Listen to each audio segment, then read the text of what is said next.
Mga kababayan, hindi pababayaan.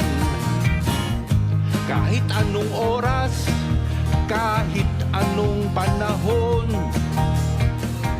sa sakuna at krisis, may tol kang maaasahan. Usapang tol, usapang tol. Senador Francis Tolentino, Senador Francis Tolentino, tol ng bawat Pilipino. Trabaho ba kamo? Tutok lang dito sa Usapang Tol.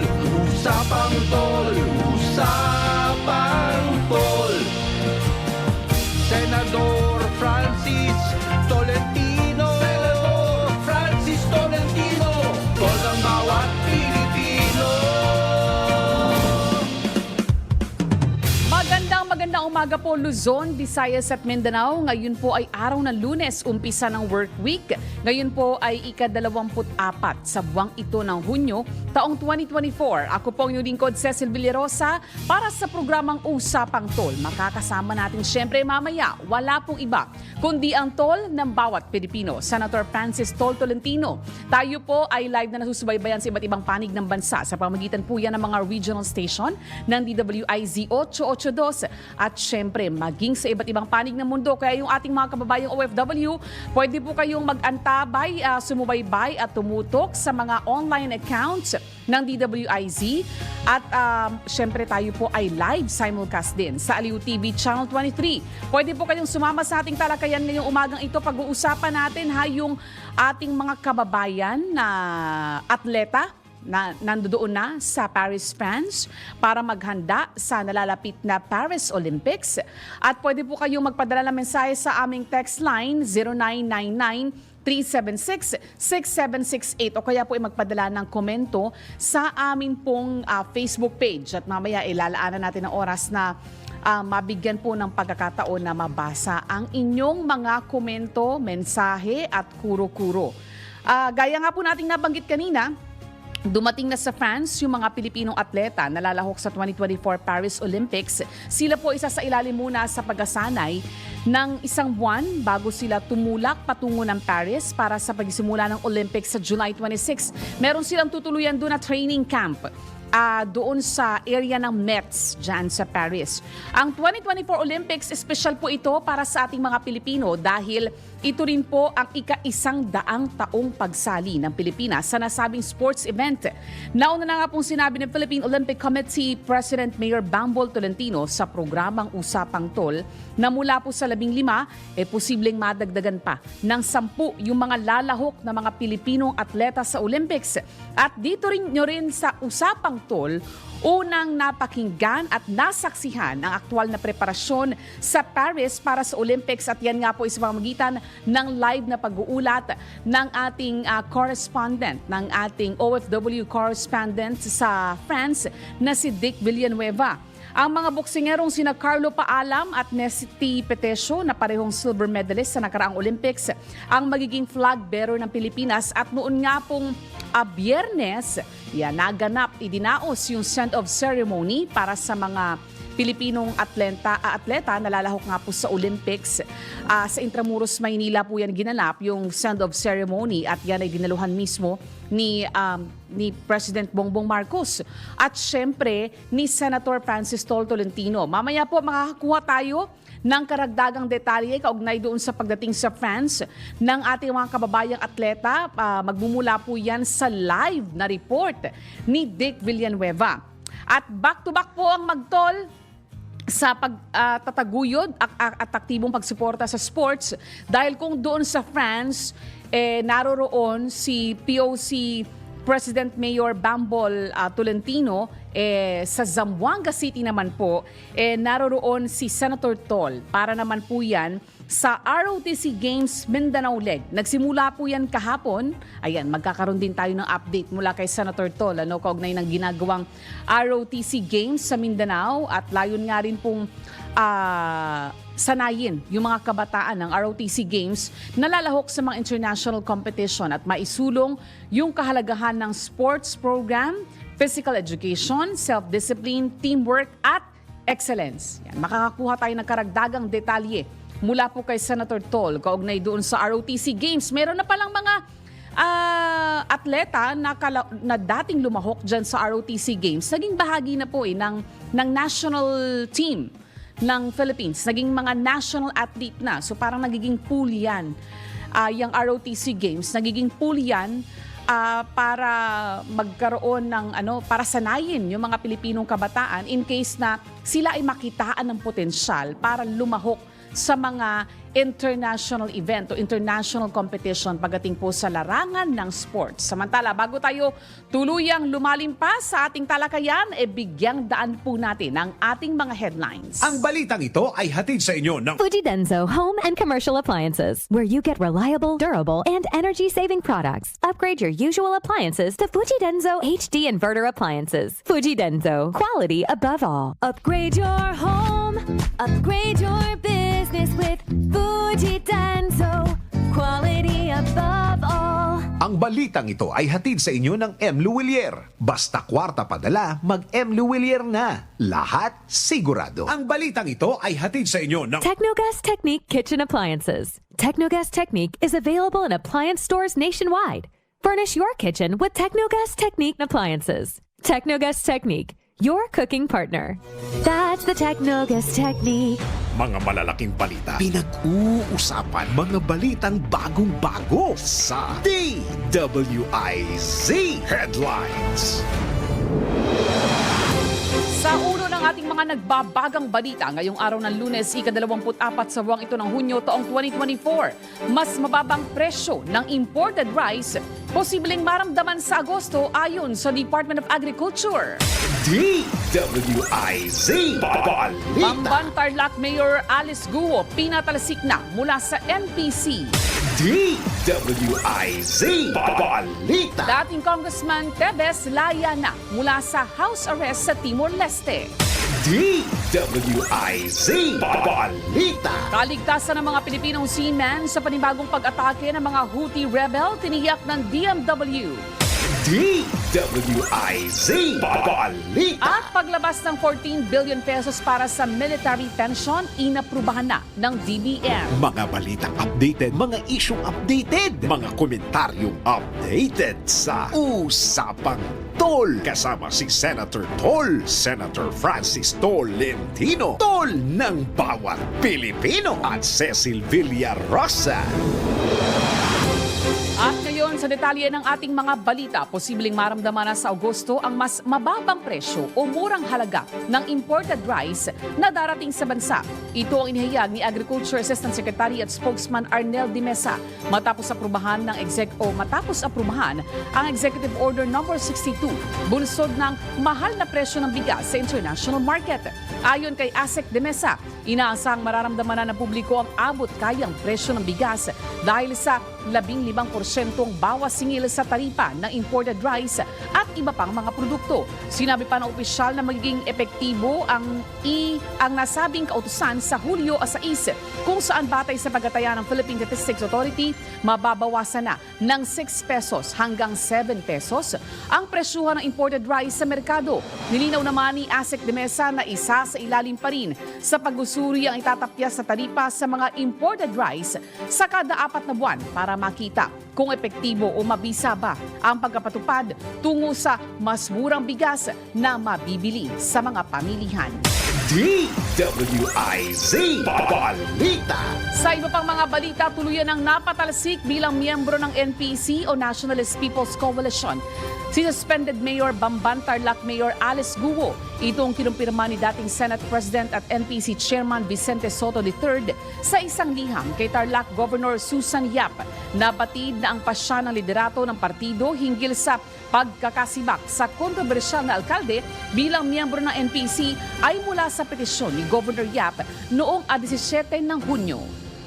DWIZ Balita. Tuloy-tuloy tayo sa pagkabalita. Kinumpirma ng Department of Justice na nakalaya na si dating Negros Oriental Representative Arnulfo Teves Jr. sa house arrest sa Timor-Leste. Ayon kay Justice Spokesman Assistant Secretary Mico Clavano, nakatanggap ang departamento ng notice hinggil sa pagkapalaya sa dating kongresista. Mula po yan sa Central Authority ng Timor-Leste. Alinsunod din anya sa batas na nasabing bansa, ang isang pugante maaari lamang makulong sa loob ng 70 araw. DWIZ Balita. Tanggap tayo ng pag-uulat mula sa labas ng himpilan.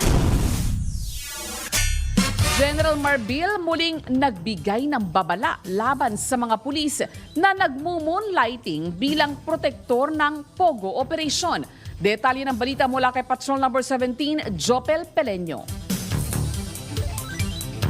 Nagbigay ng panibagong babala si PNP Chief General Romel Francisco Marbil sa mga pulis na nagmumoonlighting bilang protektor ng Philippine Offshore Gaming Operators o POGO operation sa bansa. Sinabi ni General Marbil na hindi sila mangingiming patawan ng kaukulang parusa ang sinumang pulis na masasangkot sa ganitong gawain.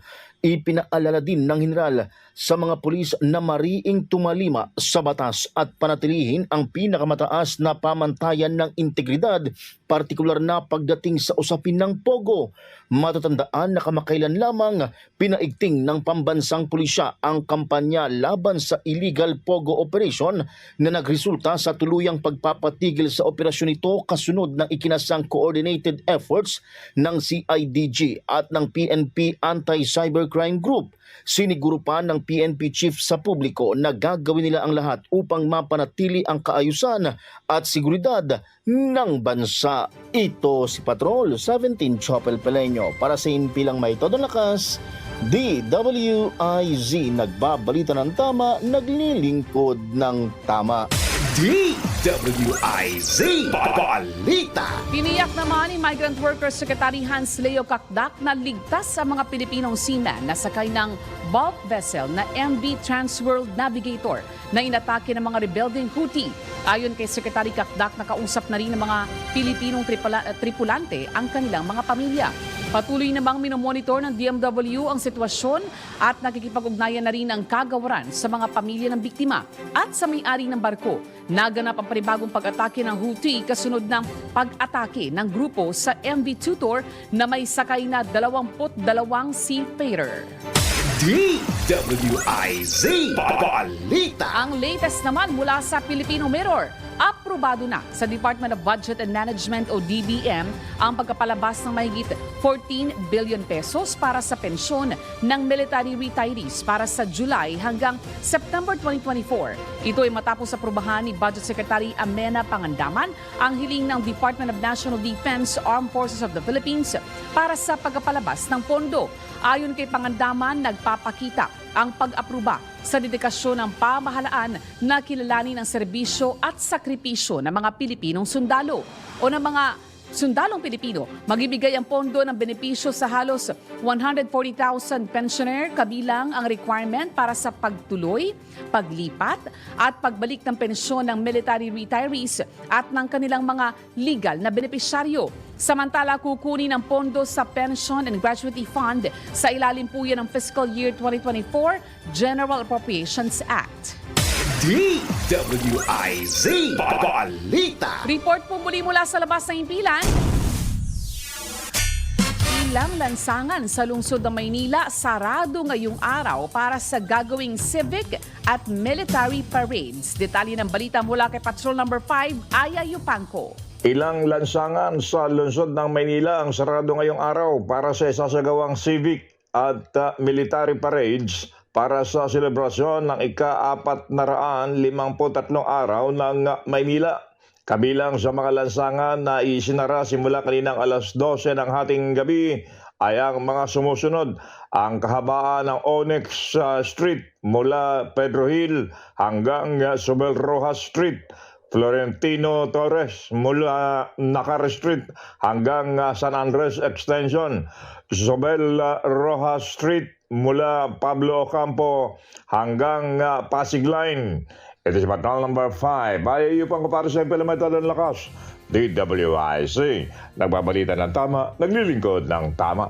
DWIZ Balita. Maraming salamat sa report mong yan, Aya. At ingat pala dun sa ating mga motorista, no, sa pagmamaneho dahil madulas yung kalsada. May ilang mga bahagi po ng Metro Manila yung nakaranas ng pag-ulan kaninang madaling araw. At ayon nga po sa weather forecast ng Pag-asa, yan po ay sanhi pa rin ng southwest monsoon o ng hanging habagat. Kaya nakakaranas po tayo ng mga pag-ulan. Gayun din po bukod sa Metro Manila, inuulan din po o posibleng makaranas ng pag-ulan ngayong araw yung area ng Palawan, Eastern Visayas, Surigao del Norte at Dinagat Island. Gayun din po ang Cavite, Batangas, Zambales, Bataan at Occidental Mindoro. Ayan, at pati yung nalalabing bahagi po ng bansa. Yan naman ay dahil sa pag-iral ng bukod sa hanging habagat, sanhi po ng pag-iral ng tinatawag na easterlies at ng localized thunderstorms. Samantala, magbabalik po ang programang Usapang Tola. Ang oras sa buong Pilipinas ganap ng 6:20 ng umaga. Mga balitang updated, mga isyong updated, mga komentaryong updated sa Usapang Tol. Kasama si Senator Tol, Senator Francis Tolentino, Tol ng bawat Pilipino, at Cecil Villarosa. Senador Francis Tolentino. Senador Francis Tolentino. Tol ng bawat Pilipino. Tol ng bawat Pilipino. Nagbabalik pong programang Usapang Tol at dahil ngayon po ay araw ng Lunes, ito po ay ating inilalaan sa issue o usapin na may kinalaman sa trabaho. At kaugnay po niyan, kasama na po natin ngayong umagang ito live via Zoom ang Regional Director ng DOLE sa Northern Mindanao o Region 10. Wala pong iba kundi si Attorney Erwin Aquino. Magandang umaga po, Director. Yes, good morning po, ma'am. Hi, Director. Yes, opo. Naku, maraming salamat po sa pagpapaunlak ng panayam, bagamat napakaaga po, ano? Maraming salamat, sir. Kamakailan lang po, June 12, may idinaos po na Independence Day Job Fair. Ayan. Kasama po ba ang DOLE Region 10 sa mga nag-participate po dyan sa malaking jobs fair? Tama po kayo, ma'am. Ano po, considering na this is a nationwide job fair, lahat po ng regions nakasama po sa malakihan nga po at magarbong job fair noong June 12. As far as Region 10 is concerned, meron po kaming 4 na sites ng job fair, but some were conducted after the Araw ng Kalayaan, which was on the 13th of June. But nonetheless, ito po ay in observance po lahat. Ang activity ng job fair po natin is because of our Kalayaan Day po. Sir, ano pong resulta? Assessment, sir? Ilang trabaho po naging at stake? Meron po bang mga hired on the spot? Okay po. Oo. Yeah, as far as numbers are concerned, ma'am, ipapaumanhin po at wala po sa akin ngayon. But maganda naman po ang kinalabasan kasi almost of the 1,000 jobs that were at stake both for local and overseas, nagkaroon naman po tayo ng magandang resulta po ng ating job fair at marami rin po tayong nabigyan ng trabaho on the spot. Ayun, we believe yan po ay well participated, yung event po na yan, ano? Opo, tama nga po.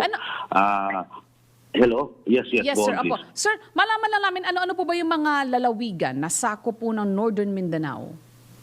Yeah, meron po tayong 5 lalawigan na sakop ng Northern Mindanao. Unang-una po, ang nag-iisang isla, ang isla ng Camiguin, ang probinsya ng Bukidnon, ang probinsya ng Misamis Oriental at Misamis Occidental, at ang probinsya po ng Lanao del Norte. So, meron po tayong 5 probinsya na sumasakop po sa kabuuan ng rehiyong Northern Mindanao.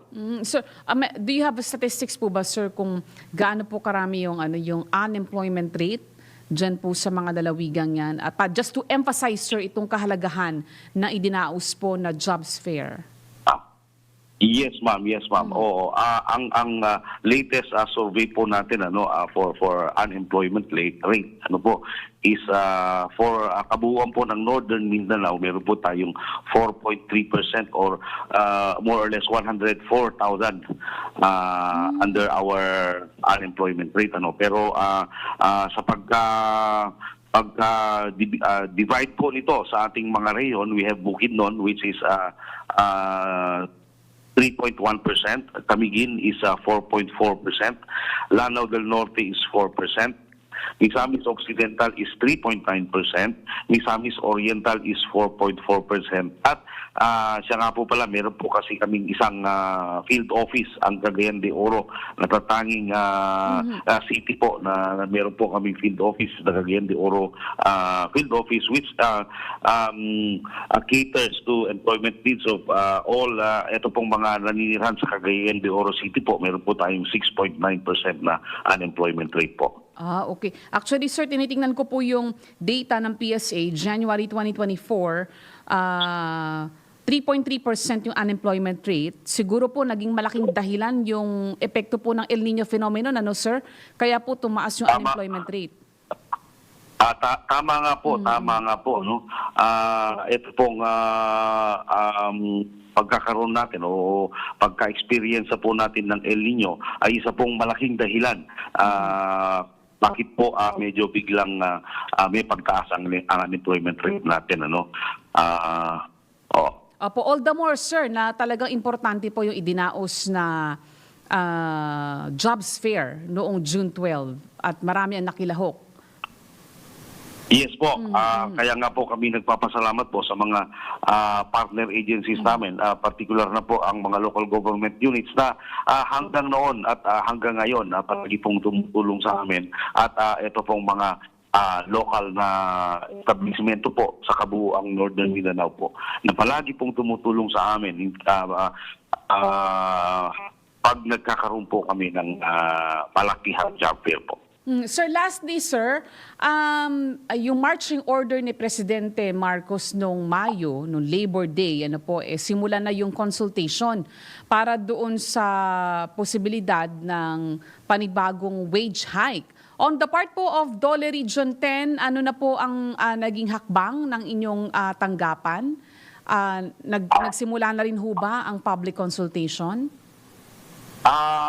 Ang public consultation po ay hindi pa po nagsisimula kasi nga po kalalapas lang po ng wage order namin nito pong taong ito, nitong January 11. Opo, at na nagkaroon po tayo ng 33 pesos na wage increase pero this is in 2 tranches po. First tranche which is yung 23 pesos ay itong January 11 to June 30 po. Now, nito pong next week po, magkakaroon po, i-implement po natin yung second tranche na additional na 10 pesos to complete the 33 pesos po that would be on July 1st.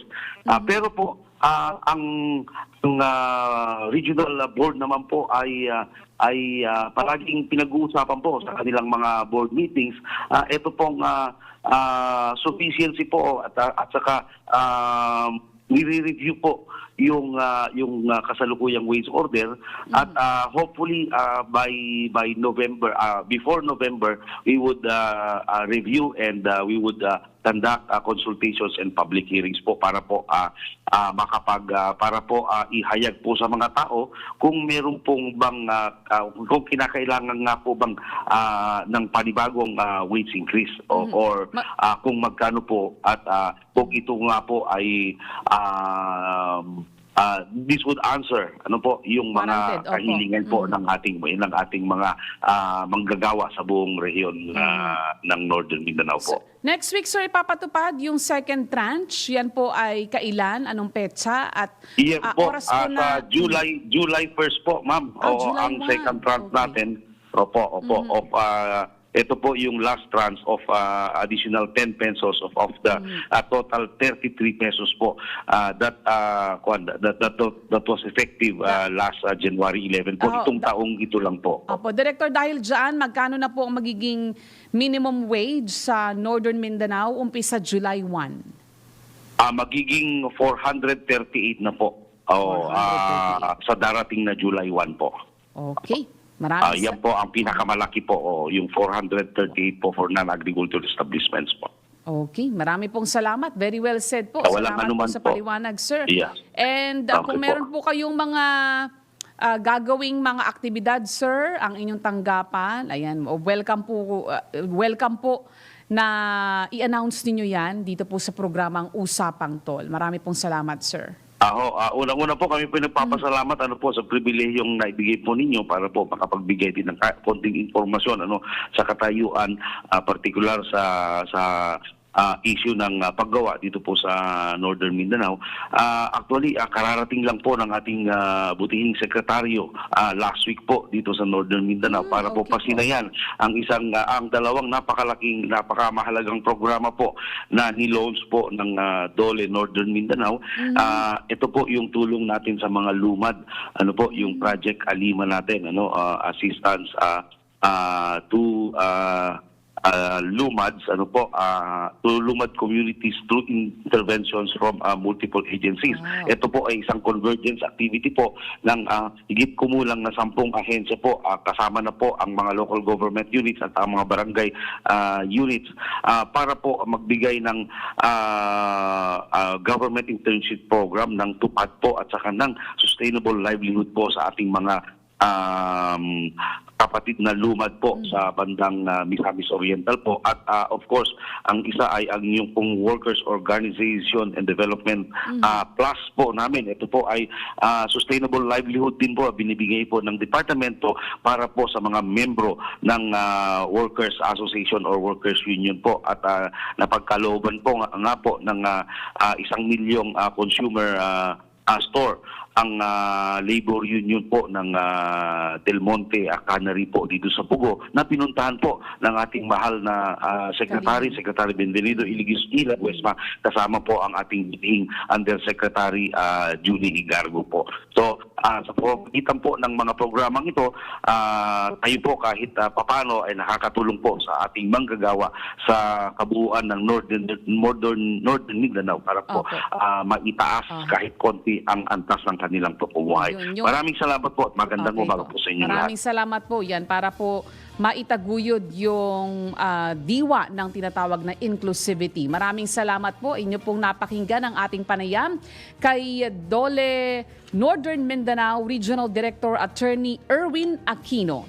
Samantala, puntahan na natin. Narinig ko rin ng konti yan. Narinig ko rin ng Ay, konti. Senator Tol, good morning po. Yung, Opo, morning. meron- Nasa Zamboanga City po ako sa Mindanao. Kahapon po ay galing po tayo sa Basilan. Ngayon po ay nasa Zamboanga City pa ho tayo at tayo po ay attend ng flag ceremony ngayong 7:30 sa Zamboanga City Hall. Ngayong umaga. Ayun. Kaya nandito po ako nahirapan na ako sa connection, Cecil, at kahapon nag-open yung ROTC Games at mamaya papadala ko yung mga footage para ma-play bukas. Apo. At ngayon ay simula na ng mga competition. Kamusta ba ang panahon dyan, Sentol? Makulimlim ngayon, pero kahapon maganda yung opening, walang ulan. Nahapon yung nag-opening alas 4 hanggang alas 7 at yun, walang ulan. May fireworks pa nga. Ayun. At pero tuloy pa rin yung mga aktibidad na line up for ROTC Games, Sentol, umulan o tuloy-tuloy na yan. umaraw. Opening ngayon ng target shooting, volleyball, basketball, sabay-sabay na lahat 'yon.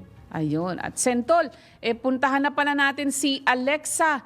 Nandoon siya ngayon sa San Andres Public Market para magbigay po sa atin ng update sa presyo po ng mga bilihin. Kailangan malaman mo na ang mga presyo sa labas sa Palengke Report.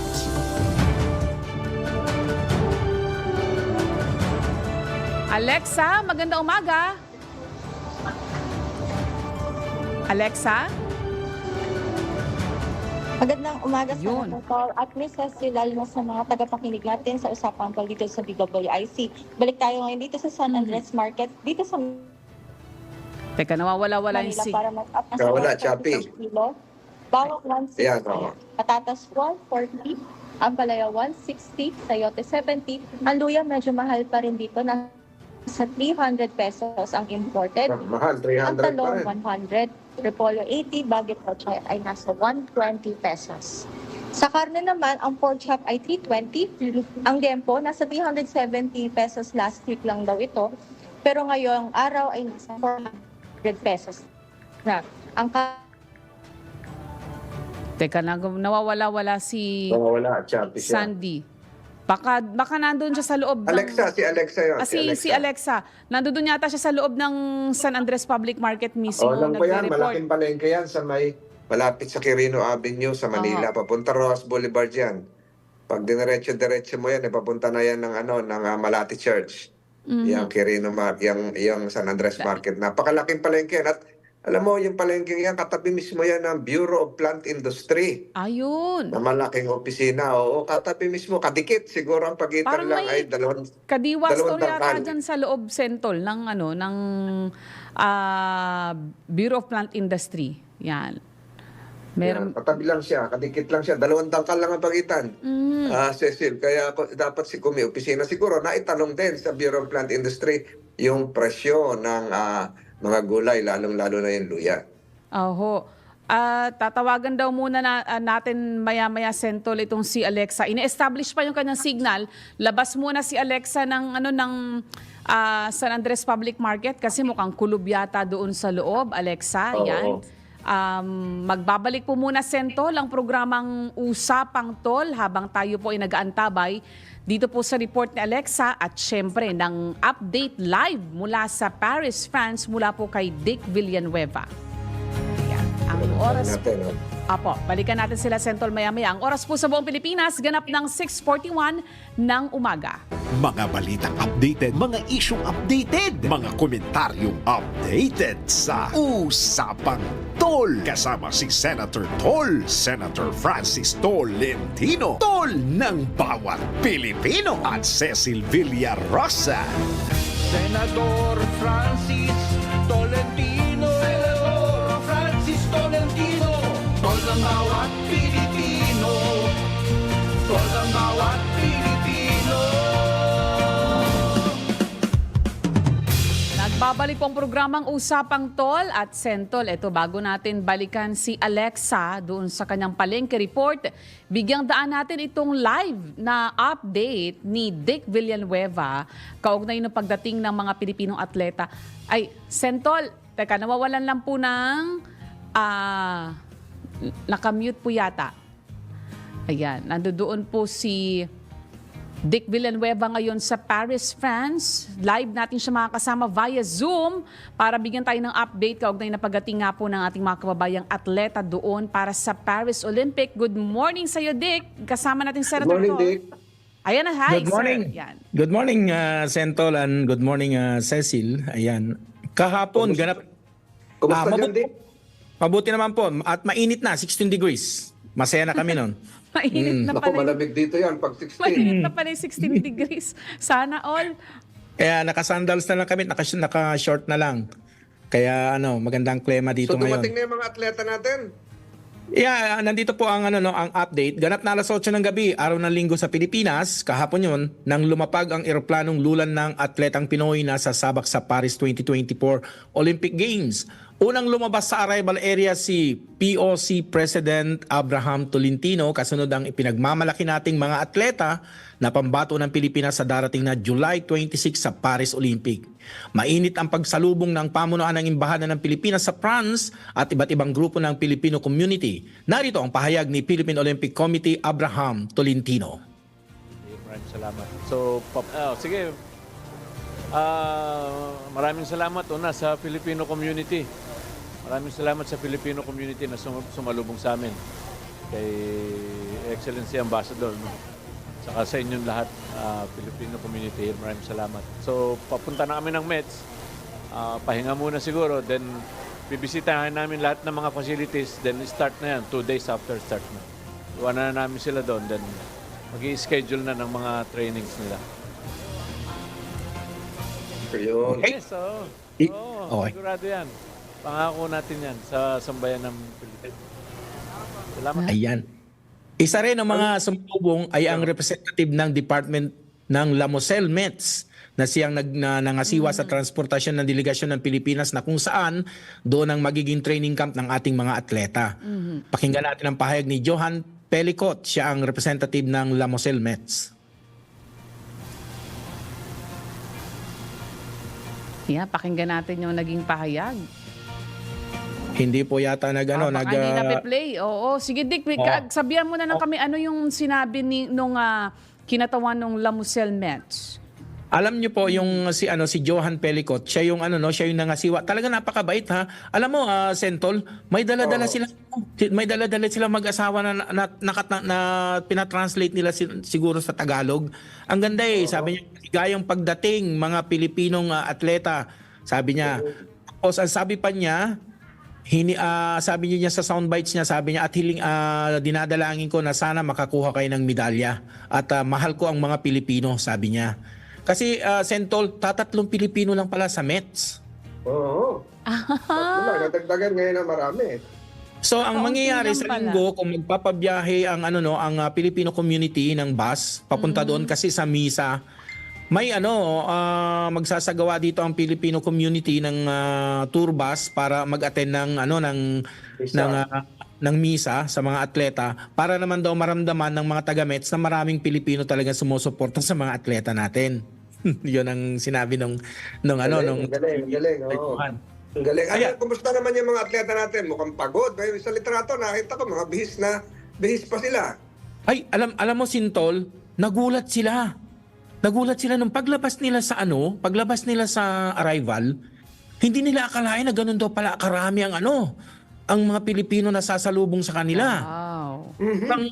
Mukhang yata sila ngayon lang yata sila nakaranas ng ganung salubong na napakarami na may mga hawak ng mga flag.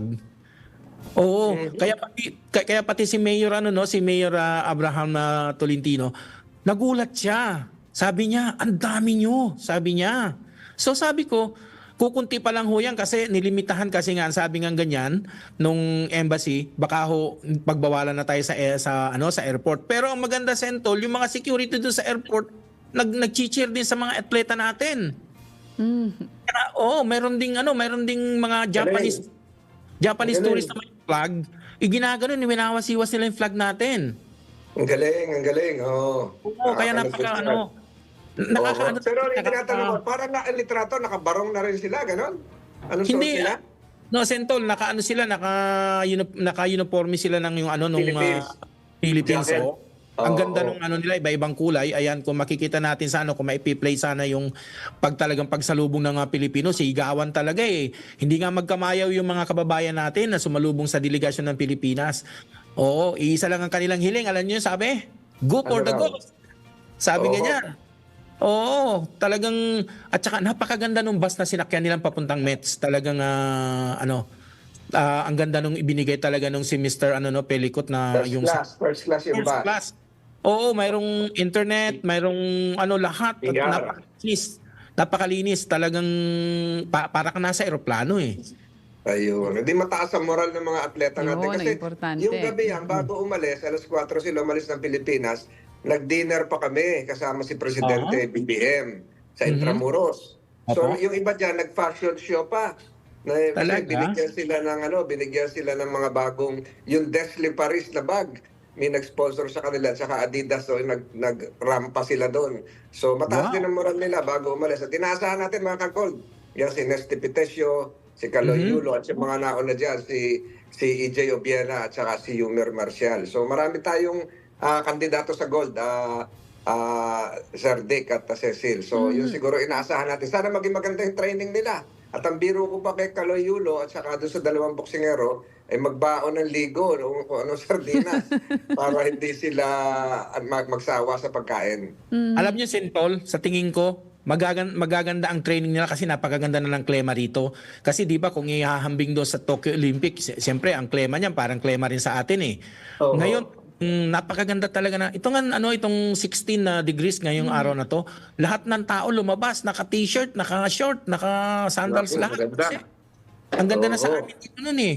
Oo, kaya ang ang mga athletes natin, maganda yan talaga isang buwan bago sila sumabak sa next month, na-acclimatize na sila rito. Yun. At talagang tayo naman, pag talagang yung medyo maganda ang panahon, talagang ang mga atleta natin, sigurado, maganda rin ang performance nila. Kaya sabi Correct, oo.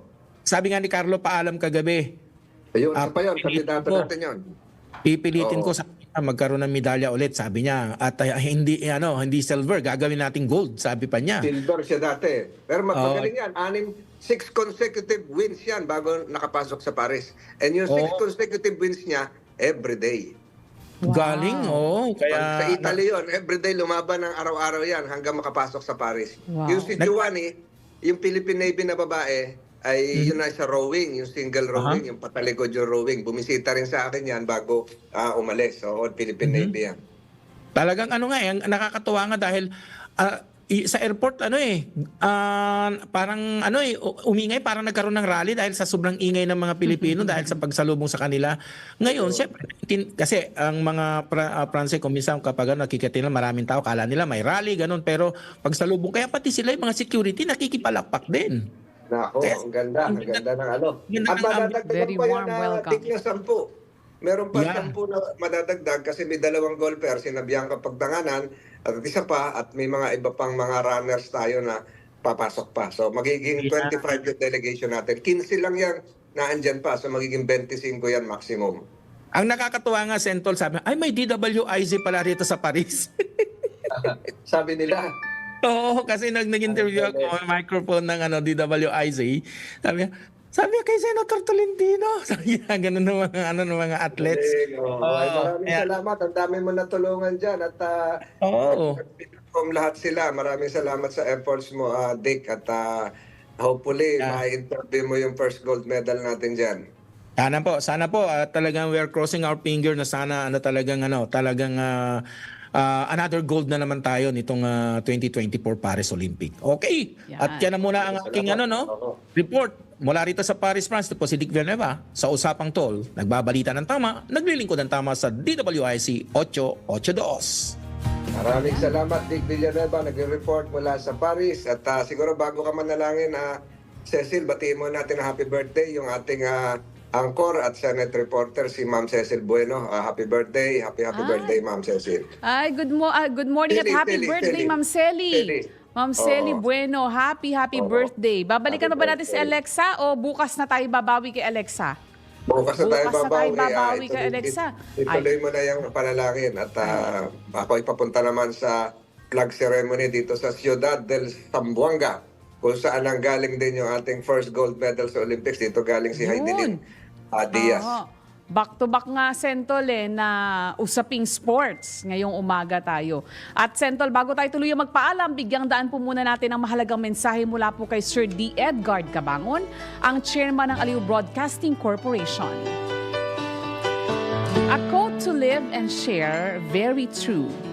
Alone, we can do so little. Together, we can do much. Think good, think God, thank God. Have a great week ahead. God bless you. God bless us all. Have a great week ahead. Ito po si Senator Tolentino, nagre-report mula dito sa Zamboanga City. Maraming salamat po sa mga sumabaybay. Hasta la vista. Magandang umaga po muli. Ako naman po ang inyong lingkod, Cecil Villarosa, ang tabayanan. Ang susunod na programang Pasada Balita. Kasama si Kuyang John Ibanez. Senador Francis Tolentino. Senador Francis Tolentino. Tol ng bawat Pilipino. Tol ng bawat Pilipino. Trabaho ba ang hanap mo? Mga isyung napapanahon, opinyon at diskusyon, turismo, negosyo, isang oras na hitik sa impormasyon. Ang bawat umaga mo pagbabago sa Usapang Tol. Kasama sina Senator Francis Tol Tolentino at Cecil Villarosa. Lunes hanggang Biyernes, alas 6 ng umaga. Dito lang sa DWIZ. Nagbabalita ng tama, naglilingkod ng tama. Tol ang bawat